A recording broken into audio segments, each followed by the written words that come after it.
নমস্কার বন্ধুরা, কাকলিস ব্লগে আপনাদের সবাইকে স্বাগত জানাই। মাছ খেতে পছন্দ করে না এমন মানুষ বা এমন বাঙালি আমার মনে হয় খুবই কম আছে। আজকে আমি আপনাদের সাথে শেয়ার করছি বাঙালির অত্যন্ত প্রিয় একটি রেসিপি, মাছের কালিয়া বা কাতলা মাছের কালিয়া। তবে চলুন দেখে নেওয়া যাক আমার আজকের এই রেসিপি বানানোর জন্য। এইখানে আমি মাছ নিয়ে নিয়েছি, আমি এইখানে কাতলা মাছ নিয়ে নিয়েছি। মাছগুলো আমি ভালোভাবে ধুয়ে পরিষ্কার করে জল জড়িয়ে নিয়েছি। এখন আমি মাছগুলোতে নুন হলুদ মাখিয়ে নিব।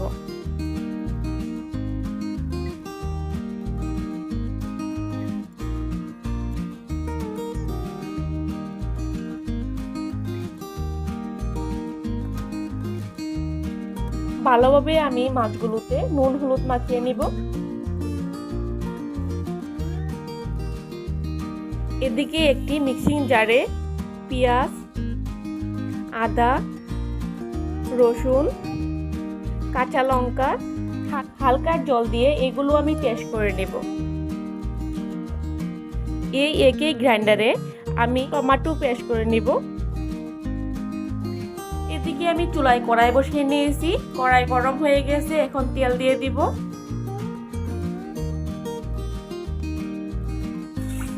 তেল গরম হয়ে গেছে, এখন আমি এ থেকে নুন হলুদ মেখে রাখা মাছগুলো আমি ভেজে নেব।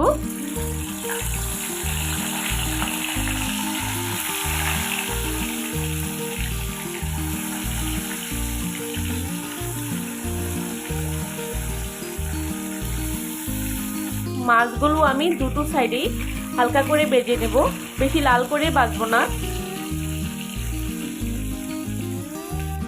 দেখুন মাছগুলো হালকা করে ভাজা হয়ে গেছে, এখন আমি মাছগুলো তুলে নিব।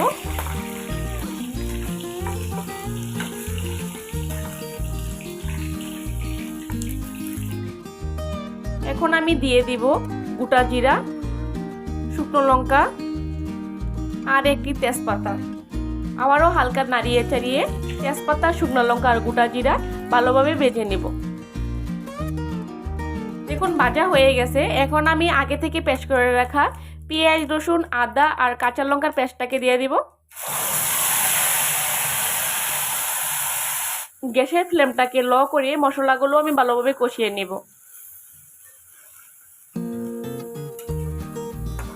2 মিনিট কষিয়ে নেওয়ার পর এখন আমি আগে থেকে পেস্ট করে রাখা টমেটোর পেস্টটাকে দিয়ে দিব।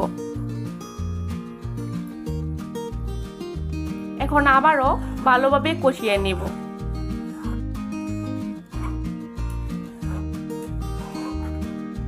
এখন আমি কিছু গুঁড়ো মশলা দিয়ে দিব, যেমন জিরার গুঁড়ি,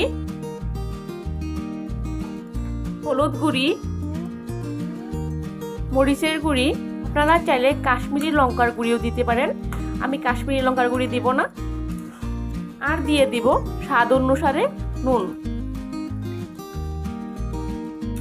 এখন আমি গ্যাসের ফ্লেমটাকে লো করে সমস্ত গুঁড়ো মশলার সাথে আবারও 2-3 মিনিট কষিয়ে নেব। যত সময় ধরে মশলাটাকে কষানো হবে ততই কিন্তু কালিয়ার স্বাদও বেড়ে যাবে আর কালিয়ার রংটাও ভালো আসবে।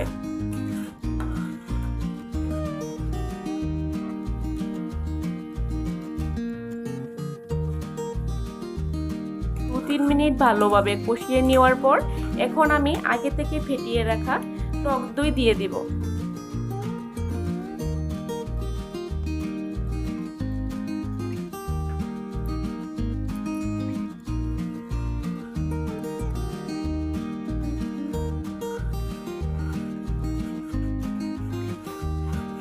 আমি আবারও ভালোভাবে কষিয়ে নেব।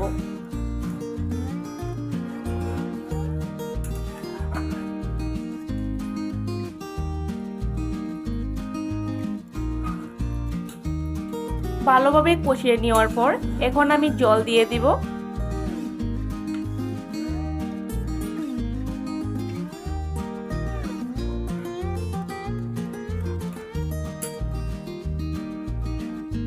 আর দিয়ে দিব মাছগুলো।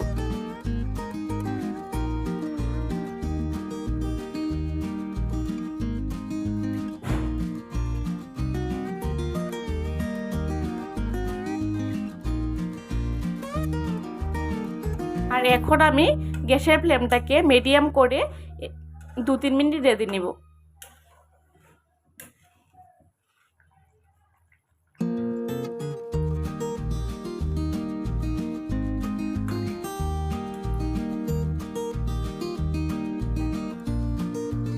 দেখুন 3-4 মিনিট রেঁধে নেওয়ার পর আমার আজকের রেসিপি রেডি হয়ে গেছে। এখন আমি সবার শেষে হালকা ঘি দিয়ে দিব।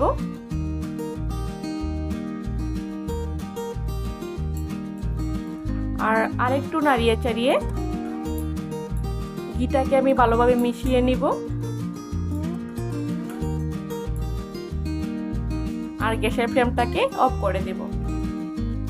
আশা করি আমার আজকের রেসিপি আপনাদের ভালো লেগেছে। যদি ভালো লেগে থাকে আপনার বাড়িতে অবশ্যই ট্রাই করবেন। আর রেসিপিটি কেমন হয়েছে কমেন্ট করে জানাবেন। আমার চ্যানেলে যদি নতুন হয়ে থাকেন পরবর্তী ভিডিওর জন্য চ্যানেলটাকে সাবস্ক্রাইব করে পাশে থাকা বেল আইকনটি প্রেস করে দেবেন।